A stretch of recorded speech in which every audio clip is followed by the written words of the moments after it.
મહંત ડાયમંડ અને રસેસ જ્વેલર્સ નામે LLP પેઢી શરૂ કરી 21 હીરા વેપારીઓના કરોડો રૂપિયાના હીરા લઈ ફરાર થયેલા રોનક ધોળિયા અને આર્થિક ગુના શાખાના હાથે ઝડપાઈ ગયો છે।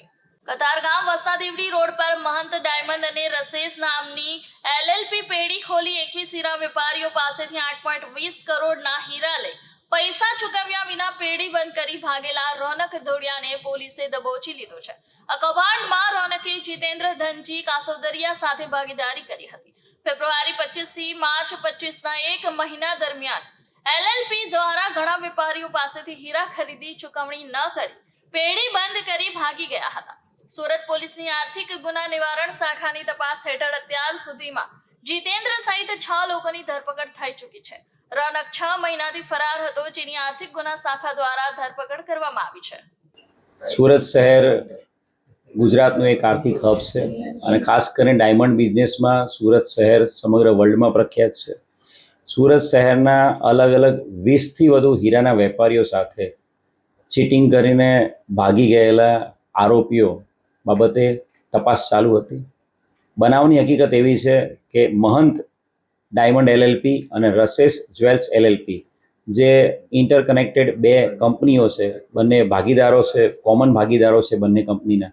આ લોકોએ સુરત શહેરના 20થી વધુ ડાયમંડના વેપારીઓ પાસેથી જ્વેલરીઝ બનાવવા માટે નેચરલ ડાયમંડના ઓર્ડર્સ એમની પાસે કરતા હતા અને અલગ અલગ વેપારીઓને વિશ્વાસ કેળવીને મહંત ડાયમંડ LLP અને રસેસ જ્વેલ્સ LLPએ આ વેપારીઓ પાસેથી 8.5 કરોડની આસપાસના હીરાઓની ડિલિવરી લીધી હતી। 8.5 કરોડ જેટલા નેચરલ ડાયમંડની ડિલિવરી લીધી હતી અને ત્યારબાદ પેમેન્ટ કરવા માટે ગલ્લા તલ્લા કરીને બહાના બતાવીને આ બંને જે કંપનીઓ છે મહંત ડાયમંડ LLP અને રસેસ જ્વેલ્સ LLP બંનેના તમામ ભાગીદારો પેમેન્ટ ચૂક્યા વગર ભાગી ગયા હતા।